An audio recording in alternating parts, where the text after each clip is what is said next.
से आपका स्वागत करती हूँ न्यूज मोमेंट हिंदी में। आज की खबरों की कुछ सुर्खियां। इलाहाबाद हाई कोर्ट के वकीलों ने जस्टिस यशवंत वर्मा को रिजेक्ट किया। पुरानी पेंशन बहाली की मांग को लेकर चितरंजन में रेलवे कर्मचारियों ने किया प्रदर्शन। एसटीएफ ने लाखों की अफीम के साथ तस्कर को पकड़ा। रमजान के पवित्र महीने के अवसर पर समाज सेवी अताउल्ला खान द्वारा आयोजित इफ्तार पार्टी के विभिन्न धर्मों के लोग एकत्रित हुए। इस इफ्तार पार्टी में आसनसोल के सांसद श्री शत्रुघ्न सिन्हा भी मौजूद थे। अर्थ एकेडमी अब छात्रों को बेहतर शिक्षा प्रदान करने में एआई का उपयोग करेगी। अन्य खबरों के लिए हमारे साथ बने रहें। Start shipping with e-com delivery for pin code franchise courier contact.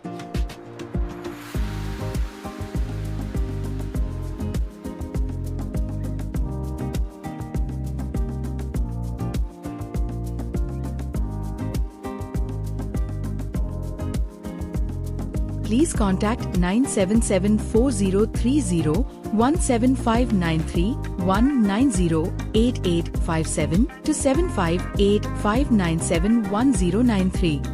Please like, share and subscribe and forward YouTube channel News Moment. For more details and for advertisement, contact editor 9563 830285.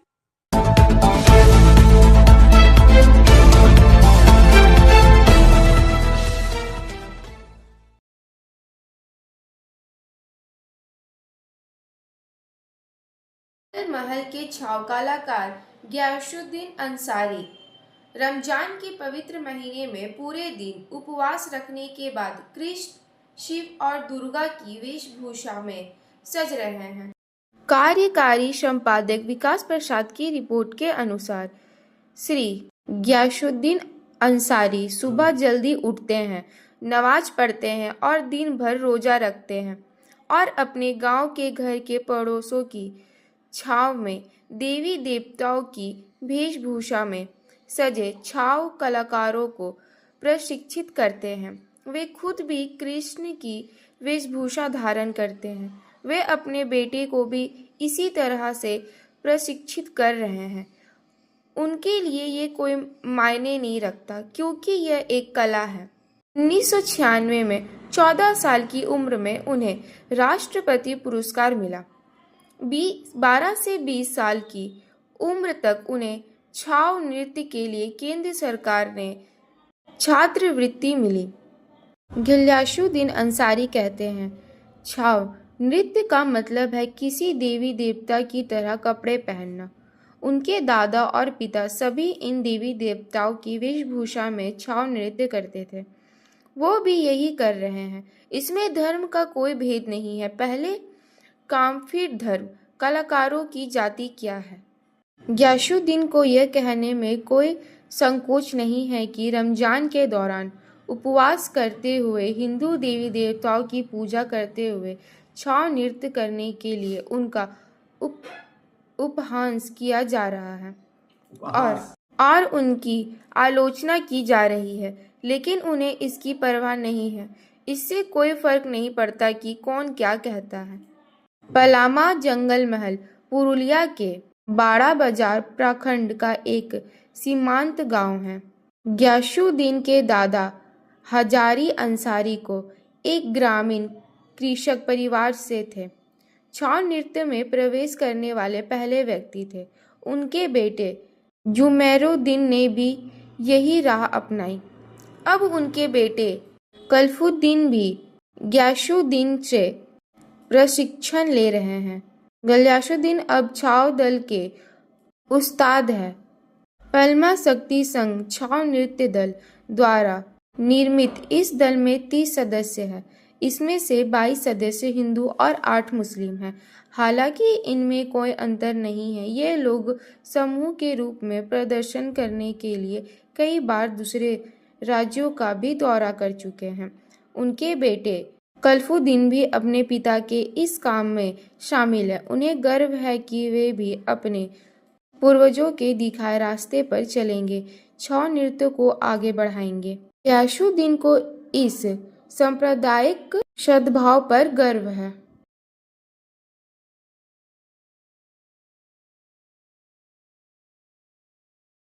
George academy अब छात्रों को बेहतर शिक्षा प्रदान करने में AI का उपयोग करेगी। रिपोर्ट के अनुसार श्री जॉर्ज ऑस्टा और आइसलिया इस संबंध में मिलकर काम करेगी। संयुक्त प्रेस वार्ता में आइसलिया के श्री सौरभ गुप्ता और जॉर्ज ओस्टा सहित अन्य लोग मौजूद थे। पता चला कि इस उद्देश्य के लिए लगभग 21 स्कूलों के छात्रों का सर्वेक्षण किया गया था। एआई शिक्षा के उद्देश्य को मजबूत करने में मदद करेगा। आइए जॉर्ज ऑस्टा से इस बारे में कुछ जानें। 12th तक है। उसके अलावा हम लोग सॉफ्ट स्किल ट्रेनिंग भी करवाते हैं। सॉफ्ट स्किल ट्रेनिंग मतलब जैसे इंटरव्यू ट्रेनिंग हो गया, कम्युनिकेशन स्किल्स हो गया, लीडरशिप हो गया, ये सब हम लोग करवाते हैं कॉलेज के स्टूडेंट्स लोग। जैसे हमारा बीबी कॉलेज के साथ MOU भी साइंड है, हम लोग वहाँ पर ऑफिशियल ट्रेनिंग पार्टनर है, ये सब करते हैं। IIT के लिए मतलब हम लोग फुल टाइम हम लोग पूरा स्कूल ट्यूशन्स और जितना भी कॉम्पिटिटिव एग्जाम्स है उसका प्रिपरेशंस में ये हम लोग करवाते हैं। आर्टिफिशियल इंटेलिजेंस है, AI का जमाना हम लोग सब जानते हैं। आर्टिफिशियल इंटेलिजेंस जहाँ पे एक कंप्यूटर को इंसान का जैसा सोचने का शक्ति जो होता है, that is basically artificial intelligence, जहाँ पे हम लोग एक मशीन को इंसान जैसा सोचने पे उसको ट्रेन करते हैं। अब अभी आज का सिचुएशन में आर्टिफिशियल इंटेलिजेंस एडुकेशन से लेकर के मेडिकल, फाइनेंस, हर सेक्टर में AI का, आर्टिफिशियल इंटेलिजेंस का यूज हो रहा है। हम लोग और इसका एडुकेशन इंडस्ट्री में, एडुकेशन में बहुत साल से इसका यूज हो रहा है और ये और धीरे धीरे बढ़ रहा है। हम लोग आजमसोल में हम लोग पहला इंस्टीट्यूट होंगे जो हम लोग आर्टिफिशियल इंटेलिजेंस को स्टूडेंट की पढ़ाई के साथ जोड़ेंगे। कैसे जोड़ेंगे? इसको हम लोग बोलते हैं LBM, मतलब लार्ज बिहेवियरल मॉडल। इसमें क्या होता है कि इसमें जो मेरा AI, जो मेरा प्लेटफॉर्म होगा, वो स्टूडेंट का बिहेवियर को एनालाइज करेगा और उसका बिहेवियर को एनालाइज करके वो हमें, मतलब एडमिनिस्ट्रेशन को बताएगा कि इस स्टूडेंट के अंदर में क्या क्या प्रॉब्लम्स हैं और हमको फिर वो रोड मैप देगा कि देखिए इसका ये प्रॉब्लम है, आप इसको इस तरह से डील करिए ताकि इसका इम्प्रूवमेंट हो। अब देखिए होता क्या है, हम लोगों के यहाँ पे जब कोई स्टूडेंट क्लास 7 में या 8 में आके एडमिशन लेता है तो पेरेंट्स का ये एक इच्छा होता है, उसका एक्सपेक्टेशन होता है कि आज हम जॉर्ज एकेडमी में डालें तो हमको 3 महीना में इम्प्रूवमेंट दिख जाना चाहिए। अब ये कोई नहीं सोच रहा है कि वो KG से लेकर क्लास 7 तक जो पढ़ाई किया है उसका जो बेस है वो 3 महीने में तो ठीक नहीं होगा, बट उनके एक्सपेक्टेशन है, उनको लगता है जादू हो जाना चाहिए। तो अब हम लोग क्या कर रहे हैं कि जब एक बच्चा यहाँ पे आएगा तो उसका एक डायग्नोसिस होगा, हम लोग इसको बोल रहे हैं एडुकेशनल डायग्नोसिस, और ये डायग्नोसिस करेगा मेरा ये आर्टिफिशियल इंटेलिजेंस जो मेरा टूल है। तो उसको कुछ क्वेश्चंस दिए जाए और उस क्वेश्चंस के आंसर्स के आधार पे मेरा टेक्नोलॉजी मेरे को बताएगा कि ये बच्चा का ये प्रॉब्लम है, उसका कंसंट्रेशन में प्रॉब्लम है, उसका कॉन्सेप्ट में प्रॉब्लम है, लॉजिक में प्रॉब्लम है, जो भी है। और ये रिपोर्ट हम लोग देने 10 मिनट में रिपोर्ट निकलेगा और देन एंड देयर हम लोग पेरेंट्स को बताएंगे देखिए कि आप जो अपना बच्चों को यहाँ पे भी डाल रहे हैं वो आप इस सिचुएशन में डाल रहे हैं, इस प्रॉब्लम को ठीक करने के लिए हमको मिनिमम इतना समय लगेगा, तो आप कृपा करके उम्मीद जल्दी ना करें। ये एक फायदा होगा। तो ये हम पेरेंट को एकदम क्लैरिटी दे देंगे ताकि पेरेंट को भी पता चले कि बच्चा को किस हालात में हमको सौंपा है, राइट। अब वहां से हम उस बच्चा पे काम करना शुरू करेंगे। जैसे चैट GPT आप लोग सुने होंगे, वो एक चैट बॉट है जहां पे आप कुछ भी प्रश्न करें वो आपको जवाब देता है। जॉर्ज एकेडमी अपना चैट बॉट ला रहा है, मतलब मेरा स्टूडेंट्स लोग को और गूगल कहीं जाने का जरूरत नहीं है। हर स्टूडेंट का अपना एक लॉगिन ID रहेगा और उसका ये AI प्लेटफॉर्म है। उसको कुछ भी क्वेश्चन आंसर्स जो भी पूछना है, नोट्स बनाना है, कुछ भी करना, वो मेरा चैटबॉट से बात करेगा। अब वो जितना मेरा चैटबॉट से बात करेगा, मेरा चैटबॉट उसको समझेगा कि इसका बिहेवियर क्या है और उसका रिपोर्ट वो हमको देगा। और उस रिपोर्ट के आधार पे उस बच्चा के लिए हम प्रोग्राम बनाएंगे कि इसको कैसे इंप्रूव करना। अगर वो 50% में है, उसका भी रिजल्ट 50% में है, तो इसको 70% तक हम कैसे लेकर के जाएंगे, वो रिपोर्ट हमको बना करके दे देगा। तो बच्चा का बिहेवियर को एनालाइज करके उसके, क्योंकि हर बच्चा अलग है। आज क्लास में अगर 50 बच्चा बैठा है तो 50 को 50 बच्चे अलग होते हैं। हम एक फॉर्मूला 50 दिन के लिए अप्लाई नहीं कर सकते।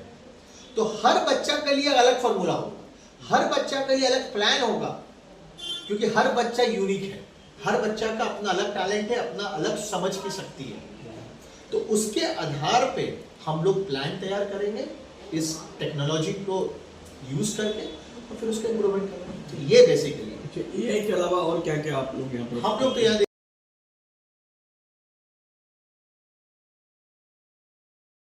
रमजान के पवित्र महीने के अवसर पर समाज सेवी अताउल्ला खान द्वारा आयोजित इफ्तार पार्टी के विभिन्न धर्मों के लोग एकत्रित हुए। इस इफ्तार पार्टी में आसनसोल के सांसद श्री शत्रुघ्न सिन्हा भी मौजूद थे। आइए सुनते हैं मिस्टर सिन्हा क्या कहते हैं। बहुत सारी पॉलिसी जो है, चाहे वो स्वास्थ्य साथी का हो, चाहे महिलाओं के प्रति हो, जितने सारी बातें आप देख रहे हैं, इसकी शुरुआत तो बंगाल से हुई है। अब बंगाल में आके अब वो नई बातें क्या करें, वो पुरानी बातें क्या बोलते, नई बॉटल और जो भी आज रमज़ान के पवित्र महीने में वो सब नहीं बोलना चाहिए।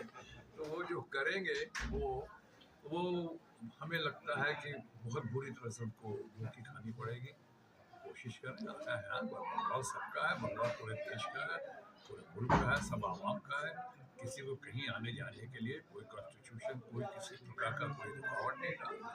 तो आइए, स्वागत है आपका, लेकिन आप समीकरण बनाने की कोशिश करें तो फिर भी कुछ हद तक लोग आपको माफ़ कर देंगे। लेकिन अब आपने अगर बंगाल में चुनाव का माहौल बिगाड़ने की कोशिश की तो बंगाल की जनता आपको कतई माफ़ नहीं करेगी। सर, आज की जो इफ्तार पार्टी, इसके बारे में थोड़ा मैं हमेशा आता हूँ यहाँ पे, मेरा सौभाग्य बहुत बढ़िया है, ये इफ्तार पार्टी करते हैं। और मैं आसनसोल, तो जब से आसनसोल मेरा घर हुआ है तब से तो मैं बार बार यहाँ आता हूँ, हर बार आया हूँ। और ऐसा हुआ है कि बहुत खुशनुमा इत्तेफाक है कि जितनी बार यहाँ पे इफ्तार पार्टी में आया हूँ और रमज़ान के पवित्र महीने में, तो मेरी शुरुआत जो है, इब्तदा जो हुई, हमेशा अताउल्ला खान भाई के घर से ही हुई है। और पिछली बार भी बारिश भी हो रही थी, तब भी आया था, अभी आज इस बार आया। सब लोगों के, परिवार के लोगों से सबसे मुलाकात होती है, बहुत अच्छा लगता है। एक दूसरे के लिए अच्छी कामना, शुभकामना, एक दूसरे के लिए अच्छी दुआएं रखते हैं सब दिल में। और यही मौका है कि सब मिलजुल कर एक सांकेतिक उन पंक्तियों को चरितार्थ करते हैं जो आसनसोल के बारे में कहा जाता है, सिटी ऑफ ब्रदरहुड, भाईचारे का शहर। ये भाईचारे का शहर है, ये सद्भावना का शहर है, ये प्रेम का शहर है, ये मिलजुल के रहने का अवसर है सबका। और उसी अवसर में हम लोग आके रमज़ान के पवित्र महीने में हम आके एक दूसरे से मिलते हैं। और ईद की घड़ी में हमारी इंशाअल्लाह ये कोशिश होगी कि आके फिर से एक दूसरे को गले लगाएं। और अब्दुल्ला भाई और उनकी बेगम साहिबा जो है, बहुत अच्छे लोग हैं, बहुत नेक लोग हैं, बहुत बढ़िया लोग हैं। और ये लोग हमेशा हमको बुलाते हैं और उम्मीद करता हूँ कैसे हमेशा बुलाते रहेंगे और गले लगाएंगे।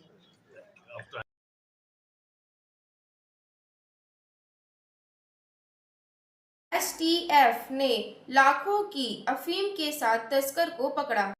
पवन शर्मा की रिपोर्ट के अनुसार राज्य एसटीएफ ने 5 किलो अफीम के साथ एक व्यक्ति को गिरफ्तार किया है। जब्त अफीम की कीमत लगभग 12 लाख रुपए है। इस घटना से दुर्गापुर में सनसनी फैल गई। गिरफ्तार आरोपी का नाम शेख यामुद्दीन है। बताया जा रहा है कि वो बीरभूम के दुबराजपुर इलाके के रहने वाला है।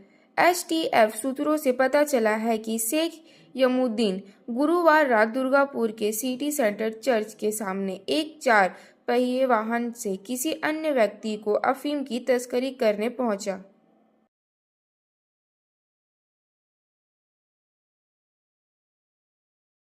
रघुनाथपुर सर्किल क्रमांक 3 स्थित गोसाईडांगा प्राथमिक विद्यालय में बिजली गिरी। इस घटना में स्कूल के शिक्षक शेखर माझी का दाहिना हाथ बिजली गिरने से घायल हो गया। शेखर माझी ने बताया कि जब वे स्कूल के दरवाजे बंद कर रहे थे तभी बिजली गिरी। उन्होंने बताया कि इससे मेरे हाथ में चोट लगी है। कुछ समय तक मुझे परेशानी भी हुई, लेकिन इलाज करवाने के बाद अब मैं स्वस्थ हूँ। हालांकि स्कूल के सभी बिजली के तार क्षतिग्रस्त हो गए।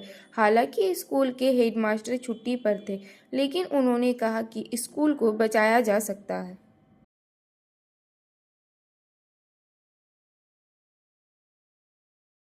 हादसा के कोरांग में प्रदूषण, फैक्ट्री में महिलाओं का आंदोलन। जानकारी के अनुसार प्रदर्शनकारी महिलाओं ने बताया कि प्रदूषण को लेकर पंचायत, प्रखंड और जिला प्रशासन तक की शिकायत की गई, लेकिन कोई समाधान नहीं हुआ। उन्होंने बताया कि फैक्ट्री के अधिकारियों को एक से अधिक बार कहा गया कि उनके औद्योगिकरण में कोई बाधा नहीं है। प्रदूषण नियंत्रण प्राधिकरण के नियमों का उल्लंघन कर ये फैक्ट्री चल रही है। नतीजतन चारों तरफ काले धुएं के कारण कृषि भूमि सामान्य नहीं रह गई है। धान से लेकर सब्जियां तक काली हो रही है। मवेशी घास नहीं खा रहे हैं। भेड़ जैसे पशुधन भी प्रदूषण के कारण मर रहे हैं। यहाँ तक कि रसोई का सिंका भी काले धुएं से ढका हुआ है। फैक्ट्री के सामने प्रदर्शन कर रही महिलाओं ने बताया कि वे हर दिन फैक्ट्री के काले धुएं में सांस ले रही है। नतीजतन फेफड़ों में समस्या उत्पन्न हो रही है। प्रदर्शन में Vijay sponge and steel private limited को तत्काल बंद करने की मांग की गई। हालांकि इस मामले को लेकर फैक्ट्री के अधिकारियों से संपर्क किया गया, लेकिन उनकी ओर से कोई जवाब नहीं मिला।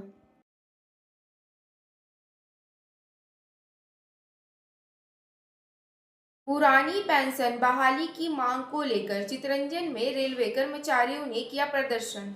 स्वपन पाल की रिपोर्ट के अनुसार पुरानी पेंशन योजना को बहाल करने की मांग को लेकर चितरंजन रेलवे मेंस कांग्रेस के बैनर तले रेल कर्मचारियों ने एक दिवसीय धरना कार्यक्रम आयोजित किया। प्रदर्शनकारियों ने राष्ट्रीय पेंशन प्रणाली और एकीकृत पेंशन योजना को खत्म करने की मांग की।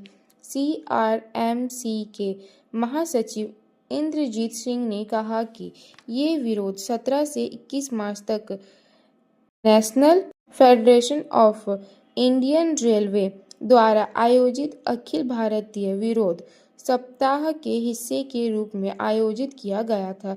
इस अवसर पर राष्ट्रपति को एक ज्ञापन जारी किया गया, जिसमें सरकार से NPS को समाप्त करने और OPS को बहाल करने का अनुरोध किया गया।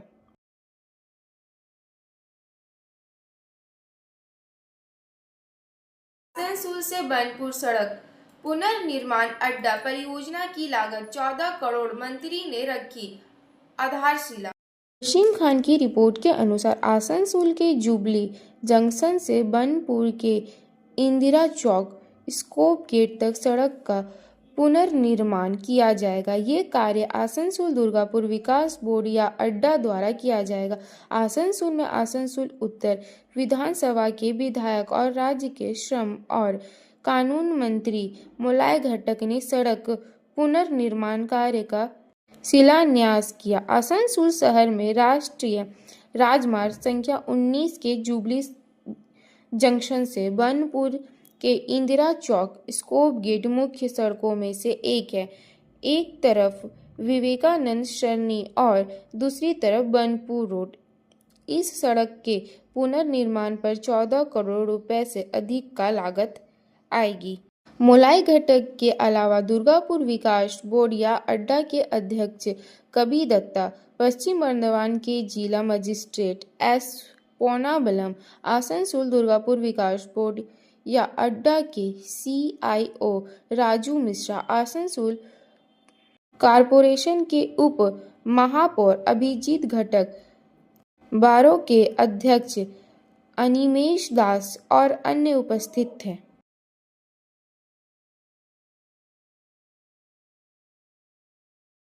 कुल्टी क्षेत्र में पेयजल समस्या, आसनसोल के जिलाधिकारी और मेयर की मौजूदगी में उच्च स्तरीय बैठक।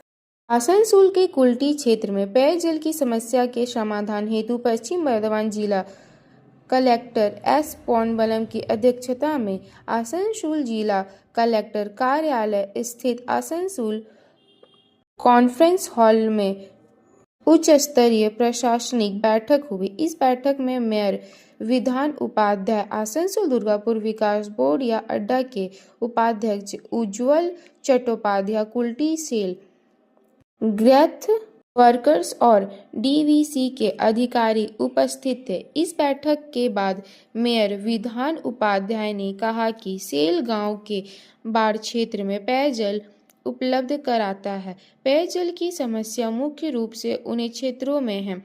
इस पर बैठक में विस्तार से चर्चा की गई।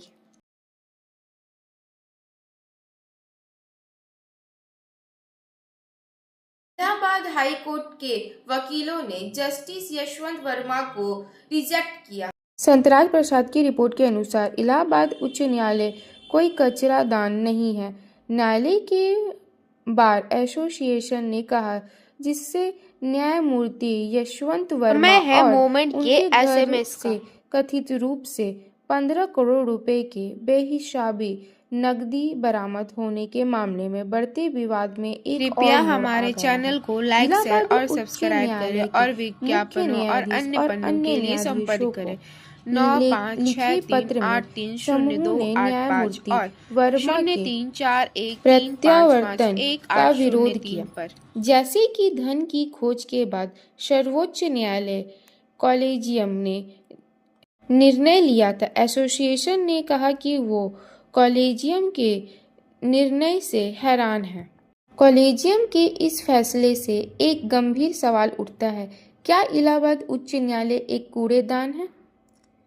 ये मामला तब महत्वपूर्ण हो जाता है जब हम मौजूदा स्थिति की जांच करते हैं, जिसमें इलाहाबाद उच्च न्यायालय में न्यायाधीश की कमी है। कई सालों से नए न्यायाधीशों की नियुक्ति नहीं हुई है। बार एसोसिएशन ने इलाहाबाद उच्च न्यायालय में न्यायाधीशों की कमी पर भी सवाल उठाया और कपिल सिब्बल और इंदिरा जयसिंह जैसे दिल्ली के वरिष्ठ अधिवक्ताओं की तरह कॉलेजियम द्वारा नए न्यायाधीशों की नियुक्ति की प्रक्रिया पर भी सवाल उठाया। ये भी गंभीर चिंता का विषय है कि बार के सदस्यों को पदोन्नत करते समय बार से कभी परामर्श नहीं किया गया। पात्रता पर विचार करना मानक के अनुरूप नहीं लगता है। कुछ कमी है जिसके परिणाम स्वरूप भ्रष्टाचार हुआ है और परिणाम स्वरूप न्यायपालिका में जनता का विश्वास क्षतिग्रस्त हुआ है। एसोसिएशन ने आरोप लगाया कि ये बिंदु इलाहाबाद उच्च न्यायालय को भागों में विभाजित करने की साजिश का संकेत देते हैं और उपयुक्त निर्णय लेने के लिए सोमवार को एक आम बैठक की घोषणा की। न्यायमूर्ति वर्मा, जो 1969 में इलाहाबाद, अब प्रयागराज कहा जाता है, में पैदा हुए थे और 2021 में अपनी दिल्ली पोस्टिंग तक उच्च न्यायालय में न्यायाधीश के रूप में कार्य करता थे। राष्ट्रीय राजधानी में उनके आवंटित बंगले में नकदी पाए जाने के बाद विवाद सामने आया। होली के दौरान यानी 14 मार्च को आग बुझाने के लिए बुलाए गए अग्निशामकों को यह पैसा मिला था। इसके बाद अग्निशामकों ने पुलिस को बुलाया और आखिरकार सुप्रीम कोर्ट को इसकी सूचना दी गई। शीर्ष अदालत का तत्काल निर्णय न्यायमूर्ति वर्मा को वापस इलाहाबाद स्थानांतरित करना था। हालांकि बाद में सूत्रों ने बताया कि भारत के मुख्य न्यायाधीश संजीव खन्ना ने भी प्रारंभिक जांच के आदेश दिए हैं। जांच के नतीजों के आधार पर न्यायमूर्ति वर्मा को संविधान के अनुच्छेद 114(4) के तहत संसद द्वारा इस्तीफा देने या पद से हटाने के लिए कहा जा सकता है। समय है मोमेंट के एसएमएस का। तूफान गुजर जाएगा और सूरज फिर से चमकेगा। कृपया हमारे चैनल को लाइक, शेयर और सब्सक्राइब करें और विज्ञापनों और अन्य पन्नों के लिए संपर्क करें 9563830285 और 0341355180 पर।